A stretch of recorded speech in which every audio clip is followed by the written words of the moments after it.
Olá, boa tarde. Estamos começando mais um podcast da Unicecal. E hoje nós temos muitas pautas importantes e o nosso convidado é o Dr. Jânio Luiz Pereira, que é promotor de justiça do Ministério Público do Paraná, que atua aqui na cidade de Ponta Grossa. Boa tarde, Dr. Jânio. Seja muito bem-vindo ao nosso podcast. Boa tarde, Shirley. Prazer enorme estar aqui. Então, para começar, conta um pouquinho para a gente o que inspirou o senhor a se tornar um promotor de justiça. Bom, eu resolvi fazer o curso de Direito. Faculdade de Direito, eu entrei um pouco tarde na Faculdade de Direito, com 25 anos. E entrei com uma mentalidade já mais madura, né, disposto a aproveitar um curso, fazer um bom curso, e acabei fazendo o curso no tempo de 5 anos mesmo. No final do curso, eu lembro que fui fazer um júri simulado. Eu já fazia a Escola da Magistratura, que é uma especialização após a conclusão da graduação, e fui convidado para advogar com um dos professores, o professor que estava de prática processual penal na época. Era, inclusive, presidente da OAB na época, e fui advogar com ele no escritório dele. Lá eu conheci outros advogados, saímos de lá depois por incentivo dele mesmo, ele nos motivou bastante, e montamos um escritório em 4 advogados, ali próximo ao fórum, e eu comecei a advogar, trabalhava bastante naquela época. Um advogado tem que cumprir os prazos, né? Não tem como. Passava às vezes final de semana trabalhando e ficava difícil para eu encontrar a família. Eu era recém-casado, eu tinha uma filhinha já novinha, bebezinho, e aquilo me incomodava bastante, né, a carga de trabalho. E eu comparava com a vida da minha ex-esposa, que era juíza naquela oportunidade. E aí eu trabalhava, e às vezes tinha dificuldade até para pagar as despesas, né, do escritório. E chegava no final do mês, ela me mostrava o contra-cheque dela, e eu olhava e falava: poxa vida, isso aí é estabilidade, né, essa segurança. Mas eu gostava da advocacia, eu gostava de participar do jogo em si da advocacia. E foi um longo período até me decidir para fazer concurso também, porque eu visualizava, então, a única forma de nós ficarmos juntos, eu e a minha esposa naquela oportunidade, ex-esposa, era fazer um concurso também para nós nos encontrarmos em alguma cidade, né, juntos, trabalharmos juntos e termos uma vida mais tranquila, mais estável. Então, o concurso público foi uma opção, foi um caminho escolhido. E eu lembro que eu abandonei a advocacia e me dediquei aos estudos. Então, foram 4 anos de sofrimento aí, praticamente, que eu costumava dizer. Eu lecionei também em Pato Branco, depois de entrar na carreira do Ministério Público. Eu dizia para os meus alunos lá que foi um período em que eu via a vida pela janela. A vida estava lá fora, não estava ali dentro, onde eu estava, né, trancado estudando. Mas foi uma boa escolha. A minha ex-esposa, a minha filha, me fala até hoje, né, que eu estou na carreira que eu nasci para ser promotor. E, de fato, eu estou muito realizado no Ministério Público. Sou apaixonado pelo Ministério Público, tem muito a ver comigo, pela possibilidade de se transformar a realidade. É um trabalho em que o promotor, ao contrário do juiz, ele não está inerte, ele não é imparcial e ele não é inerte, ele toma a iniciativa, né? Ele pode transformar a realidade. Então, estou muito satisfeito na carreira hoje, e foi uma decisão, sem dúvida, muito acertada. Doutor Jânio, muitas pessoas não conhecem o trabalho que o Ministério Público realiza na cidade, em outros locais também, né? Quais são as atribuições do Ministério Público de Ponta Grossa hoje? O Ministério Público em Ponta Grossa hoje são 18 promotores, né? As atribuições do Ministério Público como um todo estão divididas entre os promotores. Tem um promotor que trabalha exclusivamente, 2 promotores trabalham na infância, na área da infância e da adolescência. Nós temos promotores que trabalham na área criminal, temos promotores que trabalham na defesa do patrimônio público, um promotor que trabalha na defesa do patrimônio público. Nós temos também em Ponta Grossa uma promotoria do GAEMA e do GEPátria, que são promotorias que têm uma atribuição, uma atuação regional, na verdade não é local. Então, um promotor que atua exclusivamente na área da família. As atribuições do Ministério Público hoje na cidade de Ponta Grossa estão bem divididas. Na nossa promotoria, na promotoria na qual eu atuo, sou o titular, na 6ª Promotoria de Ponta Grossa, nós temos atribuição de combate à sonegação fiscal, de proteção ao meio ambiente, atribuição na defesa do consumidor, direitos urbanísticos e direitos constitucionais, e também na defesa das pessoas portadoras de deficiência, né? Não são muitas atribuições, mas são áreas onde nós temos enfrentado aqui, se deparado aqui na cidade com problemas sérios, problemas complexos, crônicos da cidade, que têm demandado uma atenção, um esforço grande de atuação. Nós temos instaurados lá na promotoria vários procedimentos investigatórios, temos procedimentos administrativos e inquéritos civis que visam solucionar estas questões, estes problemas nestas áreas que hoje existem na cidade de Ponta Grossa. O senhor também, há um tempo atrás, contribuiu para que a unidade do GAECO fosse instalada aqui em Ponta Grossa. O senhor pode falar um pouco sobre isso? Como que foi essa contribuição? Sim, na verdade, há um tempo atrás, talvez 2018, 2017, 2018, um pouco antes de eu assumir essa atribuição na 6ª Promotoria, eu estava ainda na promotoria criminal, trabalhava ali na 3ª Vara Criminal, e eu resolvi trabalhar nesse sentido para que fosse instalado na cidade uma unidade do GAECO. Era a única comarca de entrância final, Ponta Grossa até então, que não havia uma unidade do GAECO, né, de um grupo de atuação especial de combate ao crime organizado, que é um órgão do Ministério Público, conta também com policiais destacados, policiais civis, servidores próprios, com um promotor coordenador próprio. E foi um trabalho que foi feito de conscientizar as autoridades competentes, responsáveis, como autoridades do Poder Legislativo, deputados, a própria administração superior do Ministério Público também. Eu lembro que eu tive um contato com o Procurador-Geral, o coordenador estadual do GAECO, o Dr. Leonir Battisti, tentando conscientizá-los de que Ponta Grossa precisava de uma unidade do GAECO. E após um trabalho esse trabalho de conscientização, de contato com autoridades políticas e de dentro do Ministério Público mesmo, deu certo, deu resultado e foi instalado o GAECO aqui. Está sob a coordenação do colega, Dr. Antônio Juliano, um excelente promotor, está fazendo um excelente trabalho na cidade.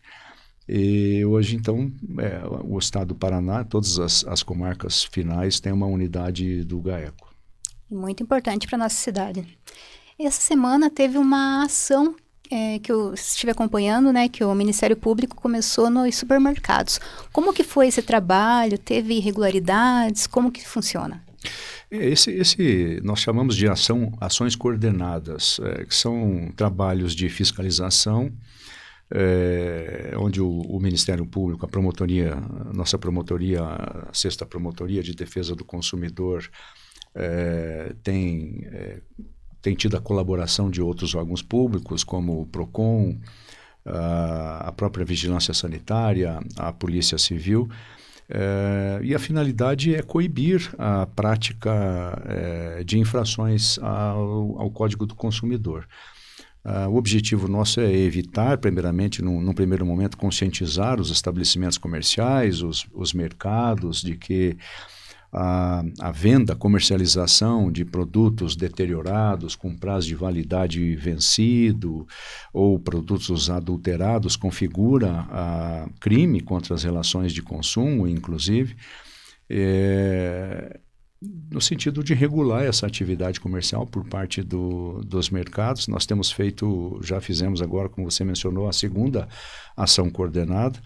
E, na prática, nós comparecemos ao estabelecimento, fazemos a inspeção, a verificação de todos os produtos, a vigilância sanitária assume o protagonismo dessa verificação, por conta da atribuição também que tem, prevista em lei.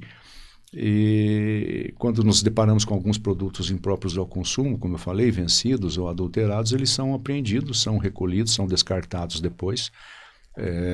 E nos casos mais graves, o responsável pelo estabelecimento pode responder por um procedimento criminal, em face da configuração de um crime contra a relação de consumo, um crime grave, até que tem 5 anos de pena máxima. Pode ocasionar, inclusive, a prisão em flagrante do responsável pelo estabelecimento. E há uma multa também. É uma multa, a pessoa acaba respondendo 2 procedimentos, um administrativo, instaurado pela vigilância sanitária, onde é aplicada uma multa, e, dependendo da situação, ele responde também por um procedimento criminal.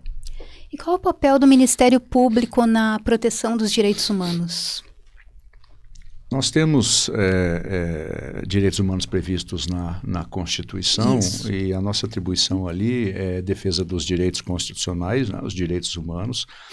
Nós temos atuado com procedimentos administrativos para acompanhar as políticas públicas que são desenvolvidas pelo município, especialmente para garantir que as pessoas tenham acesso a direitos básicos, né? Serviços públicos, essas pessoas que são carentes, hipossuficientes, aí, moradores de rua. Nós temos acompanhado com procedimentos instaurados lá na promotoria, para que essas pessoas tenham acesso, tenham acolhimento, tenham alimentação, sejam sujeitos de direito e possam usufruir de toda a estrutura que o município dispõe. E uma iniciativa do Ministério Público, que é bem interessante e poucas pessoas conhecem, é o programa Salve Celular. Conta para nós, explica um pouquinho dessa grande importância desse programa, que é interessante passar para a população, que muitas pessoas não conhecem. Então, hoje, o senhor explicar para nós como que funciona. Excelente pergunta, agradeço muito a oportunidade de falar sobre o programa Salve Celular. É um queridinho nosso aí da promotoria. Ele surgiu lá em 2019, um pouco antes de 2019 também, em 2018, quando eu ainda estava na promotoria criminal, possuía a atribuição de fazer o controle externo da atividade policial, visitar as unidades policiais. E eu lembro de ter feito uma visita à sede da Guarda Municipal, que fica lá em Oficinas. Na ocasião, na época, o secretário de Segurança, secretário municipal de Segurança, era o Ari Lovato. E comentei com ele que havia assistido uma reportagem a respeito de um programa semelhante no estado de Pernambuco. Só que o programa de Pernambuco ele era restrito à utilização pela polícia. Apenas a polícia tinha acesso e utilizava esse programa, um programa similar. Um programa interno, né, esse restrito ao poder público. E refleti um pouco sobre aquele programa, aquele projeto lá de Pernambuco. Comentei com ele, perguntei por que não fazemos algo assim, semelhante aqui na cidade. É uma coisa tão simples, é um banco de dados onde se cadastra o celular e, a partir daquele cadastro, aquele aparelho cadastrado fica vinculado ao titular do aparelho. E isso muda tudo, porque se eventualmente esse celular for roubado ou furtado, onde esse aparelho for encontrado, ele vai estar vinculado ao seu legítimo possuidor, seu legítimo proprietário. De pronto, o secretário gostou da ideia, nós passamos a trabalhar juntos de lá para cá. Foi feito um termo de cooperação técnica entre o Ministério Público do Paraná e a Secretaria Estadual de Segurança, por envolver a Polícia Civil e a Polícia Militar. Também participou a Secretaria Municipal de Cidadania e Segurança Pública, na época. O secretário Ari Lovato assinou esse termo de compromisso e nós trabalhamos em conjunto de lá para cá. Desenvolvemos um aplicativo, inclusive, que pode ser baixado gratuitamente nas lojas virtuais da Apple e da Samsung. E esse programa, ele consiste basicamente nisso que eu falei, que é um banco de dados, é um cadastro. A pessoa entra lá, está hospedado esse banco de dados no site da Prefeitura, na página da Secretaria Municipal de Cidadania e Segurança. A pessoa entra no site e faz o cadastro. Ela coloca os dados do aparelho. É importante dizer, Cirlei, que o dado mais importante é o e-mail do aparelho. Esse e-mail é um número de identificação único, cada aparelho possui um número diferente. E a pessoa descobre o e-mail digitando, como se fosse fazer uma ligação no teclado do telefone, o asterisco jogo da velha 06 jogo da velha. Se a pessoa fizer isso, vai aparecer na tela do celular um número, que é o número do e-mail. Esse é o número de identificação do aparelho. Então, com as características do aparelho, a marca, o estado, se tem capinha, o número do e-mail, especialmente, a pessoa entra no cadastro lá no site da Prefeitura, coloca todos os dados do celular e coloca seus dados pessoais. A partir disso, o sistema dispara um e-mail para a pessoa confirmar o cadastro, e a partir do momento que o celular está cadastrado, ele está vinculado ao legítimo proprietário ou possuidor, que recebe uma senha para fazer na ocasião do cadastro. Feito esse cadastro e essa vinculação, a pessoa ela está contribuindo para inibir a prática de crimes de furtos e roubos de aparelhos celulares na cidade, porque por uma razão muito óbvia, o criminoso, o assaltante, ele sabendo que aquele celular está vinculado à pessoa, se ele furtar ou roubar aquele aparelho e for surpreendido, for abordado, for preso na posse daquele aparelho, ele pelo menos vai ter uma dificuldade de se explicar, ele pode até responder por receptação, porque aquele aparelho vai ser verificado a quem pertence através do cadastro, né, e vai se descobrir com facilidade que não pertence àquela pessoa que está na posse, o assaltante no caso. Além disso, o cidadão que faz o registro do aparelho, ele também tem, no caso de vender um aparelho, uma segurança mais adicional. Um comprador, a negociação do aparelho entre particulares, por exemplo, ela se dá num ambiente de maior segurança, porque a pessoa pode consultar o cadastro salve celular e verificar se o aparelho está cadastrado. Quando o aparelho está cadastrado, ele está em situação regular. Se ele for furtado ou roubado, aquela pessoa que fez o cadastro entra no sistema e muda para situação irregular. E aí explica, se trata de aparelho furtado, aparelho roubado. Qualquer pessoa, qualquer cidadão tem acesso a esse sistema, esse banco de dados, são 2 níveis de acesso. Num nível de acesso, o cidadão comum pode consultar a situação do aparelho, se ele está regular ou irregular, tem acesso apenas a essas informações. Num segundo nível de acesso, os agentes de segurança pública, alguns policiais que são cadastrados com senha própria, podem acessar o cadastro para verificar daí quem é o proprietário, o legítimo proprietário e possuidor daquele aparelho. Então, o aparelho, assim, o programa tem um potencial enorme de redução da criminalidade, dessa criminalidade específica.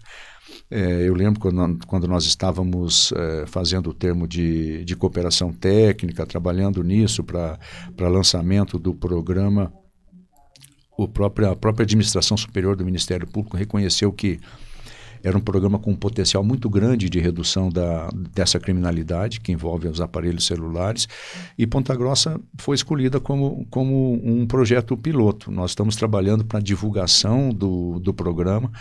Essa é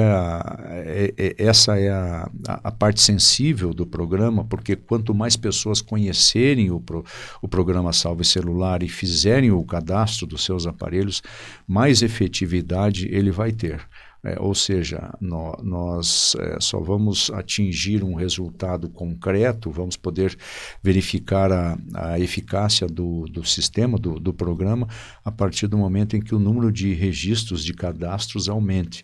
É por isso que é super importante essa iniciativa, com o seu convite, nós falarmos sobre o programa Salve Celular, para que as pessoas saibam da existência e façam os cadastros de seus aparelhos. Então, os cadastros no site da Prefeitura e também no aplicativo. Exatamente. Só lembrando que quem quiser pode mandar perguntas ao vivo aqui no podcast da Unicecal. E quais são as medidas administrativas e judiciais que o Ministério Público pode tomar para proteger os interesses coletivos e individuais dos consumidores? Na defesa do consumidor, o Ministério Público atua de forma preventiva, né, instaurando procedimentos administrativos internos lá da promotoria, como eu lhe falei, procedimento administrativo, inquérito civil, realizando essas operações de prevenção para inibir a prática de infrações à legislação que protege o consumidor. E em algumas situações também, quando há uma violação do Código do Consumidor que acabe acarretando prejuízo a um número indeterminado de pessoas, nós chamamos isso de interesses difusos, aqueles direitos em que você não consegue identificar quem é o titular do direito, nem quantas pessoas foram lesadas, né? Uma propaganda abusiva, enganosa, por exemplo, não se sabe, né? É um número indeterminado de consumidores que estão sujeitos àquela prática. Então, nesses casos, o Ministério Público pode ajuizar uma ação civil pública para responsabilizar o fornecedor. Os casos em que empresas, por exemplo, oferecem cursos que não são registrados, reconhecidos pelo Ministério da Educação, acabam recebendo parcelas de mensalidades, depois não conseguem fornecer o diploma ou o certificado do curso. Ali há uma situação de evidente violação dos direitos do consumidor, até de má-fé por parte do fornecedor. Esses casos são exemplos de situações que podem justificar o ajuizamento de uma ação civil pública por parte do Ministério Público. E como que o Ministério Público realiza os trabalhos na proteção do meio ambiente, que é uma das pautas também muito importantes, né? A nossa atribuição ali na área do meio ambiente, hoje, atualmente, na 6ª Promotoria, é uma área que tem uma demanda grande. Nós temos em Ponta Grossa um problema crônico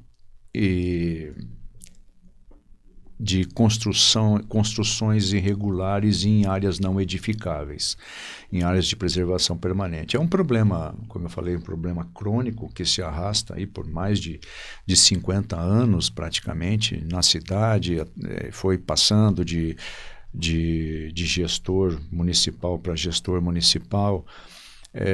E esse problema é decorrente de uma falha na estrutura, no funcionamento do município, que possui o poder de polícia, que é o poder-dever de fiscalizar a atividade individual para que ela não viole nenhuma norma, e o município, por conta da deficiência, da estrutura mesmo, acaba se omitindo e essa situação vai se agravando cada vez mais.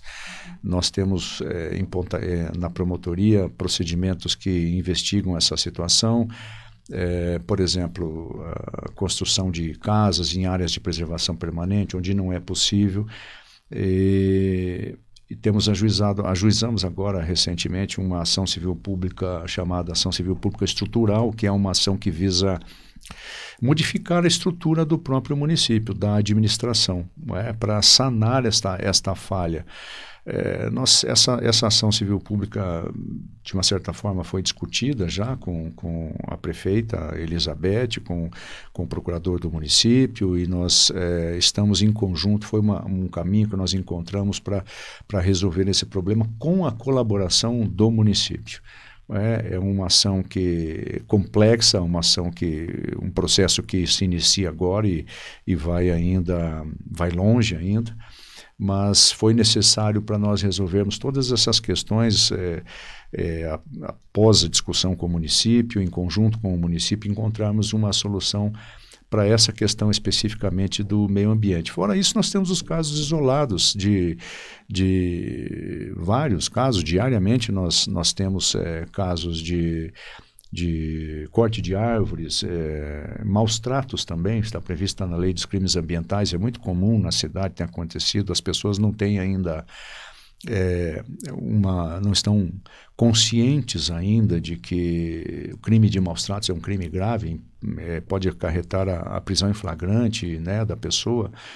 E maus tratos contra cães, contra gatos, nós vemos isso assim com muita frequência. Então, a atuação da promotoria nessa área do meio ambiente tem sido dessa forma, atuando em casos isolados, individuais e também no coletivo, para tratar da defesa dos direitos coletivos, difusos no caso.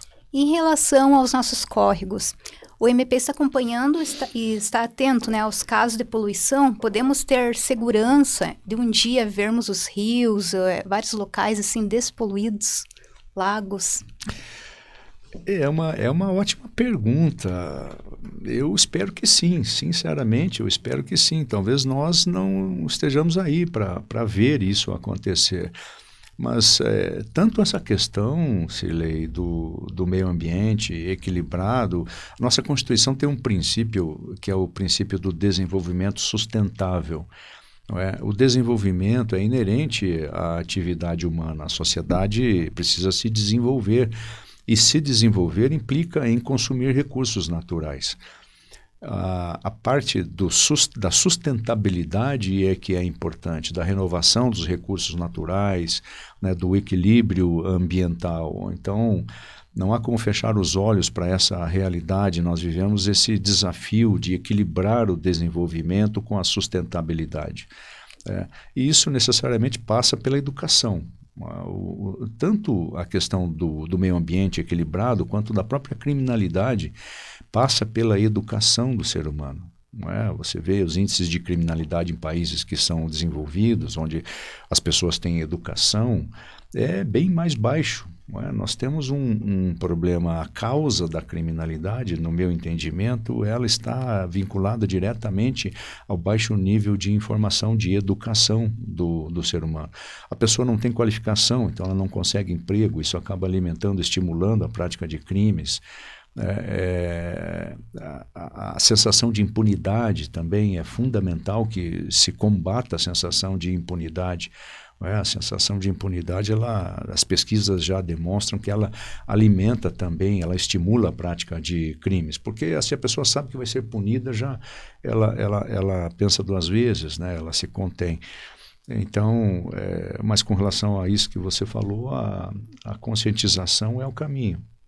Porque felizmente nós temos uma boa secretaria aqui do meio ambiente que faz um bom trabalho, mas infelizmente tem parte de uma população que, como o senhor falou, né, acaba não contribuindo, destina resíduos, acaba não colaborando, destina lixo, então isso acaba prejudicando, né, muito também. E como que faz referente a denúncias? Às vezes a população não sabe como que faz uma denúncia no Ministério Público, o que pode estar denunciando, maus tratos, o que dá para denunciar, como que chega até o Ministério Público, quais são os meios? Ótima pergunta também, agradeço a oportunidade de poder esclarecer esse ponto que é importante. O Ministério Público ele deve ter, no meu entendimento, uma atuação subsidiária. O Ministério Público, muito se fala que o promotor é o fiscal da lei. Essa é, de fato, uma incumbência do Ministério Público, fiscalizar o cumprimento da lei. E a lei impõe aos órgãos públicos o dever de agir, a atuação.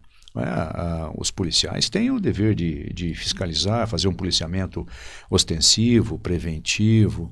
A Secretaria do Meio Ambiente tem a obrigação prevista em lei, um órgão público que também tem a sua atuação pautada em lei, tem a sua obrigação legal de controlar a atividade individual para evitar que haja um crime ambiental, um dano ao meio ambiente. A prefeitura tem seus departamentos, também tem a obrigação de atender o cidadão, de resolver o problema do cidadão. Então, a orientação que nós damos é que as pessoas, primeiramente, procurem os órgãos públicos competentes, né? Se trata de uma situação de maus tratos, por exemplo, a pessoa, diante daquela situação de maus tratos, comunique o centro de referência, o CRAR, o órgão municipal, a guarda municipal, a própria polícia. Muitas vezes as pessoas procuram o Ministério Público para resolver seus problemas particulares e não fazem uma reclamação no órgão competente. Né? Querem que o Ministério Público resolva o problema delas sem que haja, primeiramente, uma provocação do órgão competente. Então, nós orientamos a população, as pessoas que, primeiramente, façam uma reclamação nos órgãos incumbidos de resolver aquele problema, decorrido um prazo razoável, após instaurado um procedimento administrativo no órgão público competente. Se houver uma omissão daquele órgão ou aquele problema não for resolvido, se aquela questão ela se inserir nas atribuições do Ministério Público, aí a pessoa deve procurar o Ministério Público com o protocolo da reclamação que já fez no órgão público competente, para que nós possamos cobrar a solução, tanto do órgão público competente, quanto de um particular, eventualmente, se for responsável por isso. Aí, então, diante da omissão do órgão público, aí o Ministério Público pode agir, ajuizando, às vezes, propondo até uma ação judicial contra aquele órgão público que se omitiu. Nós estamos com o site da 6ª Promotoria na tela, né? E esse site é novo, ele tem todas as informações para quem busca, como que está funcionando. Sim. Essa é uma das iniciativas também que nós tivemos ali à frente da 6ª Promotoria de Justiça, com essa finalidade, Sirlei, de levar o trabalho do Ministério Público, da Promotoria de Proteção ao Meio Ambiente, Proteção ao Consumidor, pessoa com deficiência, enfim, divulgar o trabalho da promotoria. Essa é a finalidade maior. Criamos esse site, é bem novo isso, estamos em fase de organização, estruturação e produção de conteúdo também, mas nós temos divulgado lá, as ações da promotoria nós temos colocado no site, para que as pessoas também tenham conhecimento, saibam como que nós trabalhamos e possam entrar em contato conosco, se for o caso, e fazer as reclamações, as sugestões que entenderem necessárias. E falando sobre acessibilidade, quais são as políticas públicas existentes para promover a inclusão social, acessibilidade e a autonomia das pessoas com deficiência no Brasil, também em Ponta Grossa? Olha, nós temos a legislação que protege as pessoas com deficiência, né? É bem complexa. Nós temos leis federais, leis estaduais e leis municipais também. É importante dizer que os órgãos públicos estão sujeitos à lei, ao cumprimento da lei. Todos estamos, né, sujeitos ao cumprimento da lei.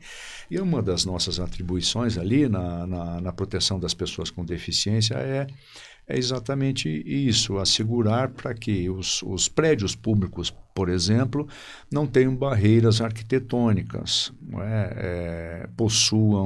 estejam de acordo com as normas, respeitem as normas. Nós temos trabalhado em conjunto com a Prefeitura nesse sentido.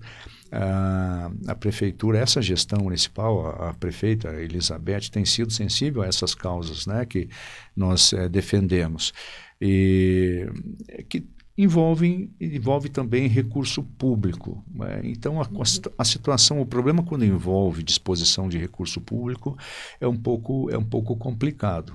O Ministério Público tem a incumbência de garantir o acesso, a acessibilidade das pessoas com deficiência, garantir que os órgãos públicos respeitem as normas já existentes, mas existe uma limitação, que é a questão orçamentária. O Ministério Público, quem faz a gestão dos recursos públicos, do orçamento, é o município. Então, algumas vezes não há como você se exigir, por exemplo, que o município faça isso ou aquilo. O município é o gestor municipal, é o chefe do Poder Executivo que escolhe onde aplica os recursos. Então, é importante destacar essa ideia. As pessoas, às vezes, não compreendem.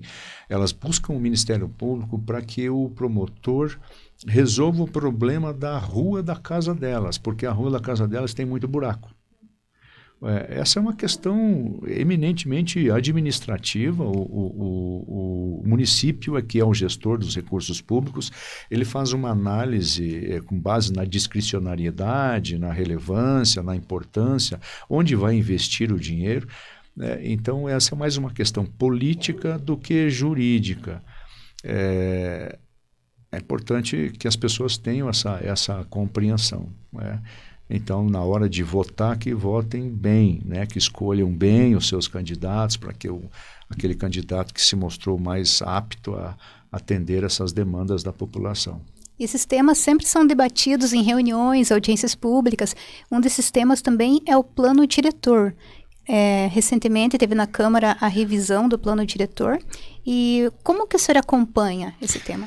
Nós temos, como é uma questão que envolve interesse público, né, interesse difuso, inclusive, da atribuição da nossa promotoria, nós instauramos um procedimento administrativo para acompanhar a alteração, atualização do plano diretor.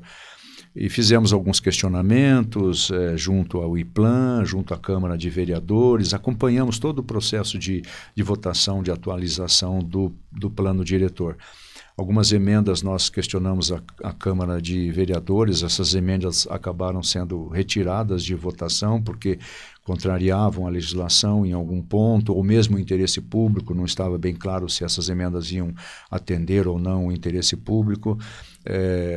Questionamos o IPLAN a respeito do plano diretor, também teve uma atuação efetiva na atualização do plano diretor, e ele foi aprovado e o Ministério Público acompanha qualquer proposta de alteração para verificar se de fato atende o interesse público. Em sua opinião, quais alguns dos desafios enfrentados pelos promotores hoje em dia? Os desafios enfrentados pelos promotores são vários. Eu acredito que esse desafio de você transformar a realidade, né, é um desafio bem evidente. Os promotores criminais, por exemplo, trabalham diariamente nos procedimentos criminais, nos procedimentos investigatórios, nos inquéritos policiais, nos processos criminais, e essa é uma realidade que não se mostra, a mudança, a transformação dessa realidade não se apresenta nem num horizonte muito próximo. Por conta, como eu lhe falei, da educação, por conta da sensação de impunidade, por conta das próprias leis que existem, né? O nosso sistema normativo é bem complexo, nosso sistema processual permite um número indefinido de recursos. O nosso sistema normativo, nosso direito penal, nosso direito processual permite a declaração de extinção da punibilidade por conta da prescrição em vários casos. Então, isso acaba alimentando a sensação de impunidade.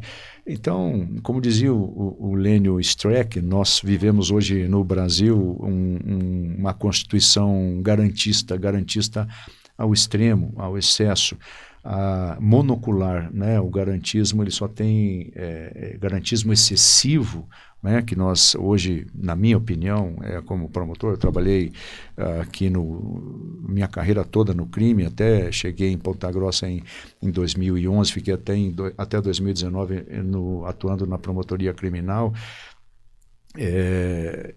A gente identifica isso, que o Estado tem dificuldade de punir hoje.